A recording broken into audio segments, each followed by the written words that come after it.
Hello दोस्तों, आज इस वीडियो में हम देखेंगे कि हमारी पासबुक में जो पीएफ का पासबुक है उसमें कितना पैसा जमा है।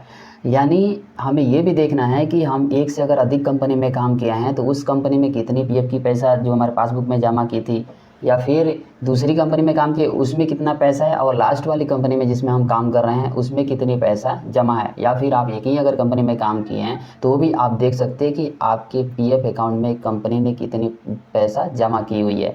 और साथ ही इसके ये भी हम देखेंगे कि इसका इंटरेस्ट कितने हमें ईपीएफओ ने दिया है, कितना इंटरेस्ट दिया है, और उसमें कितना हमने एडवांस अगर कोई निकाला है तो कितना एडवांस निकाला है, और उसके बाद कितने पैसे अभी भी पासबुक में बचे हुए हैं। ये सारे चीज़ इस वीडियो में कवर हो जाएगी और ये आपको 100% सॉल्यूशन मिल जाएगा कि अब कितने पैसे हम उस पर एडवांस निकाल सकते हैं या फिर चाहें तो पूरा विड्रॉल कर सकते हैं। तो चलिए इस वीडियो को देखते हैं, और यहाँ पे हम लाइव देखेंगे अभी कि इसको कैसे देखना है कि कितना पैसा बचा और कितना निकल गया, अभी भी हम चाहे तो कितना निकाल सकते हैं।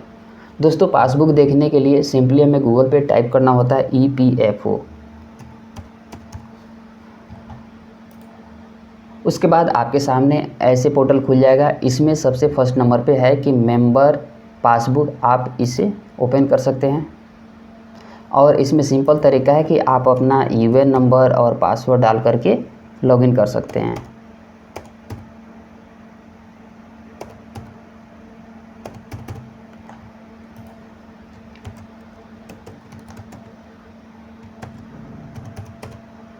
ये कुछ कैप्चा है, इसे मैं भर लेना है, उसके साथ ही ये लॉगिन होगा।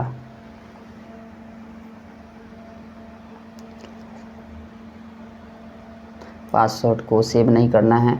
अब देखिए यहाँ पे आपके सामने अब पासबुक खुल गया है। अब इसमें क्या है कि पासबुक आपको दिखाई देगा फाइनेंशियल ईयर के हिसाब से। आप फाइनेंशियल अगर नहीं समझते हैं तो मैं यहाँ पे बता देता हूँ। फाइनेंशियल ईयर होता क्या है कि अप्रैल टू मार्च को फाइनेंशियल ईयर कहा जाता है। यानी अगर आप इस पीरियड में काम किए हैं अप्रैल टू मार्च के बीच में, तो वो एक फाइनेंशियल ईयर माना जाता है, एक अकाउंटिंग ईयर के हिसाब से। यानी जनवरी टू दिसंबर नहीं, बल्कि पीएफ में अप्रैल टू मार्च को फाइनेंशियल ईयर माना जाता है, एक साल माना जाता है। यानी आप जब भी आप अपनी अगर ब्याज की कैलकुलेशन करते हैं या फिर पूरी पासबुक की हिसाब करते हैं तो आप समझ जाइए कि एक साल का हिसाब का मतलब है अप्रैल टू मार्च। यानी ये 12 महीना हो जाता है। जैसे आप जनवरी से दिसंबर करते हैं ना, वैसे ही अप्रैल टू मार्च ये भी 12 महीना हो जाता है।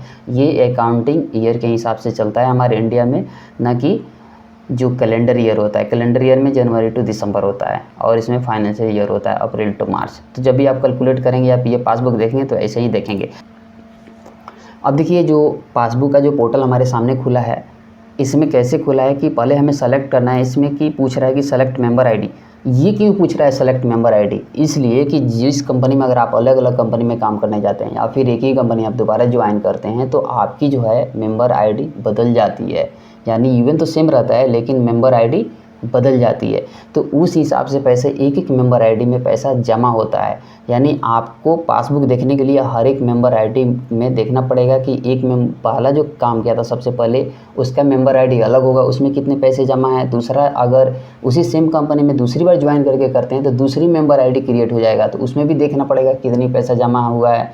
या अगर कहीं आप तीसरे जगह किसी कंपनी में काम कर रहे हैं तो उसमें भी देखना पड़ेगा, वो अलग मेंबर आईडी हो उसमें कितने पैसे जमा है। इसीलिए कहा जाता है कि पीएफ ट्रांसफ़र करने की ज़रूरत है। यानी सबसे ओल्ड नंबर होगा। हम सबसे पहले मान लीजिए कि हम जनवरी में पहले किसी कंपनी में काम किए तो उसका मेंबर आईडी 1 है, फरवरी में दूसरी कंपनी में काम किए तो 2 है, और एक ही कंपनी में अगर 2 बार किए तो 3 और 4, यानी 4 हो गए ना। तो ये चारों मेंबर आईडी की हमें पैसे क्या करना पड़ते हैं, लास्ट वाले में ट्रांसफ़र करने पड़ते हैं। उसके बाद जब ट्रांसफ़र हो जाता है तो हमें दिखाई देता है कि हमारे अकाउंट में टोटल कितने पैसा जमा है।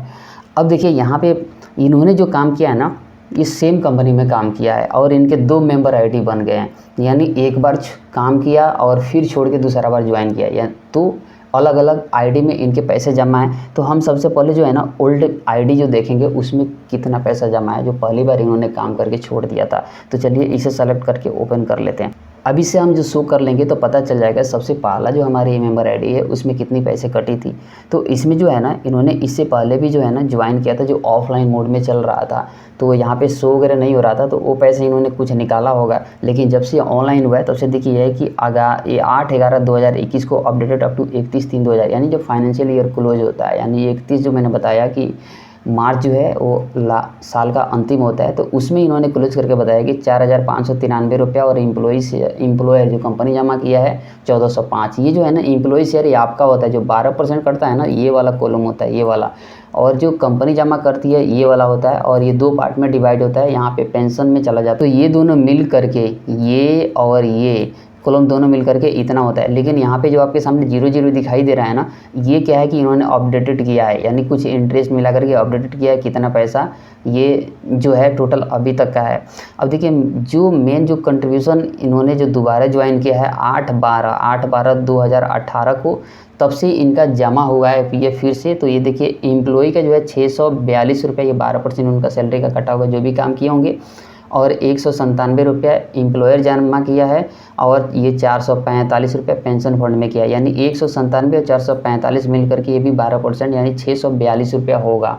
तो जितना आप जमा करते हैं उतनी कंपनी जमा करती है, बशर्ते जो एम्प्लॉयर और कंपनी का होता है 2 पार्ट में डिवाइड हो जाता है।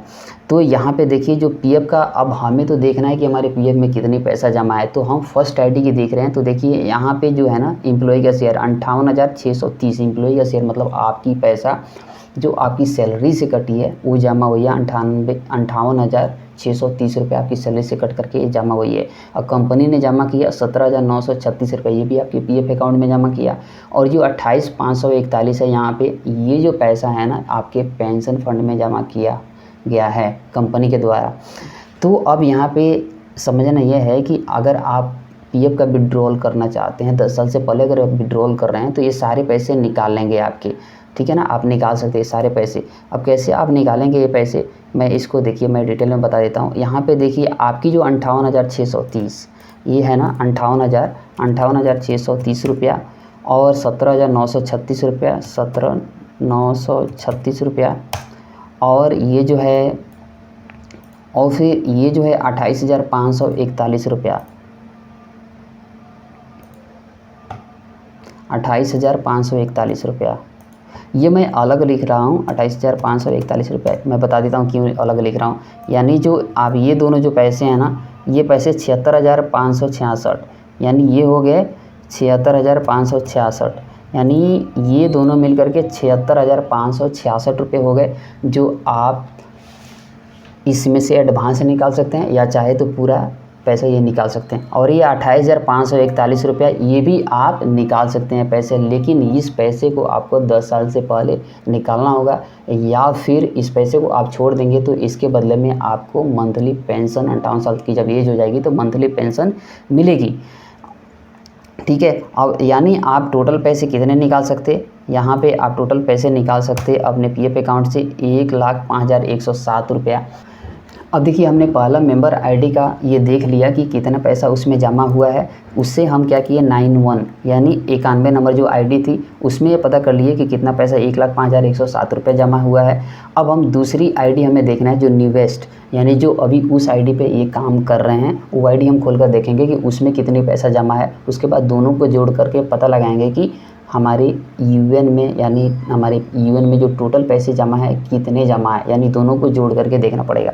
तो चलिए दूसरी आईडी पे जो काम कर रहे हैं ये है 772 आईडी है, और इस पर हम क्या कर रहे हैं ये खोल करके हम देख ले रहे हैं। अब देखिए ये काम कब से कर रहे हैं, यहाँ पे बहुत मतलब पहले से यहाँ पे आ रहा है 2022-23, 2021-22, 2021, 2019-20, तो यानी हमें सबसे पहले वाला देखना है, यानी इस समय से ज्वाइन करके ये काम कर रहे हैं। अब देखिए इनका पहला कंट्रीब्यूशन जो है ना गया है अप्रैल 2019 में गया है। ये जो 9,025 जो देख रहे हैं ना 9,025 ये वेजेज है, ये होता है बेसिक और डी जिस पे आपकी पीएफ कटती है। तो आपको इसे कैलकुलेट नहीं करना है कि हमारी पीएफ का पैसा यही है, नहीं, ये वाला कॉलम आपको कैलकुलेट करना है एम्प्लॉय शेयर, यानी जो 1,083 रुपये ये वाला अमाउंट देख रहे हैं ना ये 12% 9,025 का होता है, यानी यही पैसा आपको जो है ना आपकी सैलरी से कट करके पीएफ अकाउंट में जमा होती है, और सेम इतना ही अमाउंट एम्प्लॉयर भी करता है। ये 331 रुपये जो है ना ये पीएफ का 3.67% है 2025 का, जो आपके खाते में कंपनी जमा करती है। ये नहीं कि इतना ही करती है, 1083 रुपये कंपनी भी जमा की हुई है, बल्कि ये जो और अमाउंट है 752 रुपये यहाँ पे देख रहे हैं, ये आपके पेंशन फंड में जमा कर देती है। यानी 331 से 752 मिल करके ये भी 1083 रुपया हो गया। अब यहाँ पे टोटल देख रहे हैं, यहाँ पे कोई में देखिए, यहाँ पे सबसे ध्यान देने वाली बात है, ओपनिंग बैलेंस यहाँ पे नहीं है। जब तक ओपनिंग बैलेंस यहाँ पे दिखाएगा समझिएगा कि पीछे से और काम कर रहे हैं आप, और वो पैसा पीछे से आ रही है। तो यहाँ पे ओपनिंग बैलेंस नहीं है, यानी अप्रैल 2019 से काम स्टार्ट हुआ दूसरे मेंबर आईडी पे, दूसरी बार ज्वाइनिंग पे, और यहीं से पीएफ का पैसा कटना शुरू हो गया। और ये जो क्लोजिंग बैलेंस दिखा रहा है ना, यानी इस साल का अभी लास्ट हो रहा है, देखिए फरवरी 2020, यानी और यहाँ पे इसने क्या कर दिया है, क्लोज कर दिया है जब तक 31 फरवरी। अब मार्च की इसमें कंट्रीब्यूशन जमा नहीं है, क्योंकि मार्च का कंट्रीब्यूशन अप्रैल में जमा होगा। तो जब मैंने पहले ही बता दिया कि अप्रैल टू मार्च होता है, तो अगले साल में चला जाएगा। तो ये जो है ना अभी इन्होंने 31/3/2020 इन्होंने ली करके क्लोज कर दिया। यानी आपके जो सैलरी से इस साल में टोटल डिडक्शन हुआ 13,943 रुपये, जो यहाँ पे जमा दिखाई दे रहा है। और ये आपका एम्प्लॉयर किया है 4265 रुपया, 9,362 रुपये पेंशन फंड में आपका किया है। यानी ये तीनों पैसा आप ही के हैं, बशर्ते ये 9,362 रुपये पेंशन फंड का है। तो अब चलिए आगे हम देख लेते हैं। यहाँ इसी तरह आप देखेंगे तो 2020-21 में मैं एक बार ये भी खोल के दिखा रहा हूँ। तो यहाँ पे 13,943 जो मैंने लास्ट में दिखाया था क्लोजिंग 31/3 को, वहीं यहाँ पे ओपनिंग आ गया। यानी इसको भी जोड़ करके यहाँ पे दिखाई देगा कि अब ये जोड़ेगा ना तो आपकी ओपनिंग, यानी पिछले साल का जो पैसा था और इस साल में जो पैसा कटा, ये वाला टोटल जोड़ करके 28,550 आपके सैलरी से कटे हुए हैं, और 8,371 रुपया जो है ये कंपनी ने जमा किया है, और 18,707 रुपये ये भी पैसा कंपनी ने ही जमा किया हुआ है। यानी ये दोनों कंपनी जो है पहले ही बता दिया कि पेंशन और पीएफ में जमा अलग अलग करती है। इस तरह से आप खोलते जाएंगे और देखते जाएंगे। तो सबसे हम लास्ट वाला देख लेते हैं 2022-23 का। 2022-23 का इन्होंने देखिए जुलाई 2022-23 का इन्होंने 2022 जुलाई अभी जो है अभी इनका पैसा जुलाई का ही तक जमा हुआ है, इसमें पासबुक में शो कर रहा है, अपडेटेड नहीं है। अगस्त का भी अपडेट हो जाता है, क्योंकि पासबुक अपडेट होने में थोड़ी टाइम लगती है, ये काम कर रहे होंगे। और अगस्त का जो है सितंबर में जमा हुआ होगा, अभी फ़िलहाल में जमा हुआ होगा, तो इसको अपडेट होने में 30 से 45 दिन का टाइम लग जाता है, कभी कभी जल्दी भी हो जाता है। तो अभी जुलाई तक का इनका कंट्रीब्यूशन यहाँ पर दिखाई दे रहा है। तो अब यहाँ पर हमें ये लिखना है कि देखना है कि दूसरी मेंबर आईडी पे जो हम काम कर रहे हैं उसमें टोटल पैसा कितनी है। दूसरी, इनको तो 2 आईडी है, पहला हमने देख लिया 91 नंबर की कितनी 1,05,000, और दूसरी आईडी पे अब हम देख लेते हैं। यहाँ पे आपके अब सैलरी से दूसरी आईडी पे पैसा कटी है सैलरी से, वो 48,069 रुपये आपकी दूसरी आईडी से कटी है दूसरी ज्वाइनिंग पे, और कंपनी ने 14,341 रुपया पीएफ अकाउंट में आपके जमा की हुई है, और 32,256 रुपये आपकी पेंशन अकाउंट में जमा की हुई है। यानी 14,341 और 32,256 दोनों मिलकर के 48,000 होंगे। यानी बराबर बराबर आपने भी 48,000 जमा किया, कंपनी में ने भी जमा किया। अब यहाँ पे टोटल देख लेते हैं जोड़ करके कि कितना है।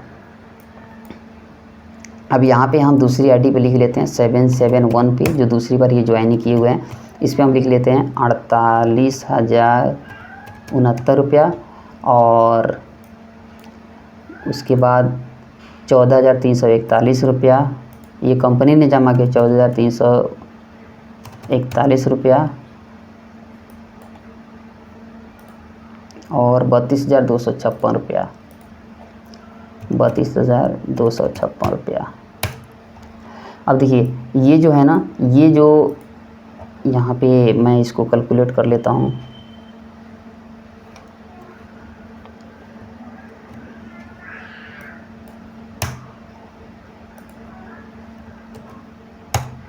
अब आपको दिखाने का मतलब दूसरी आईडी से अब आपको दिखाने का मतलब है कि ये दूसरी आईडी से जो है ना 94,000 रुपया यानी आपकी जमा हुई है। दूसरी आईडी से 94,000 और पहले से ये जमा हुई है 1,05,000। यानी आप क्या कर सकते हैं, ये दोनों पैसा ये और प्लस ये जोड़ करके देख सकते हैं कि आपके पीएफ अकाउंट में कितना है।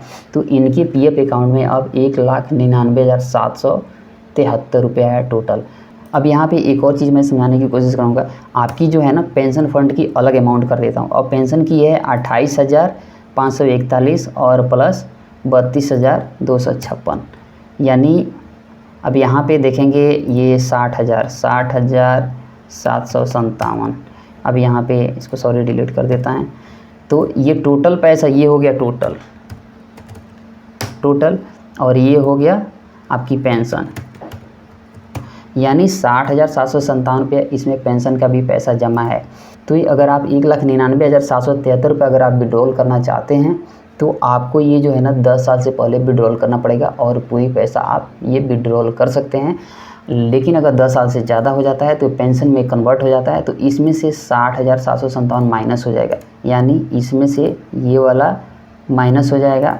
आपका पैसा कितना निकलेगा, 1,39,016 रुपया ही निकलेगा। बाकी पेंशन में कन्वर्ट हो जाएगा अगर आप 10 साल काम कर लेते हैं उससे ज़्यादा। तो अगर आप अभी निकालना चाहते हैं इस पैसे को तो 1,99,773 रुपये आप निकाल सकते हैं। बशर्ते ये जो है ना आपको 2 फॉर्म में अप्लाई करना पड़ेगा। एक जो है ये पीएफ के लिए अलग करना पड़ेगा और 60,757 पेंशन के लिए अलग करना पड़ेगा, यानी दोनों का विड्रॉल फॉर्म अलग अलग भरना पड़ेगा, दोनों पैसे निकल जाएंगे।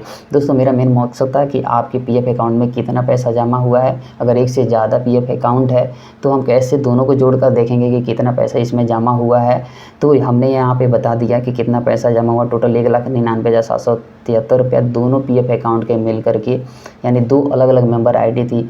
तो चलिए दोस्तों ये वीडियो आपको कैसे लगी आप हमें कमेंट बॉक्स में बताइए। अगर हमसे कुछ भी ऐसा सवाल है तो आप कमेंट बॉक्स में पूछ सकते हैं, और वीडियो अच्छी लगी तो लाइक करना मत भूलिएगा, और चैनल पे नए हैं तो सब्सक्राइब कर लीजिएगा। चलिए मिलते हैं अगले वीडियो में, तब तक के लिए bye, thank you very much.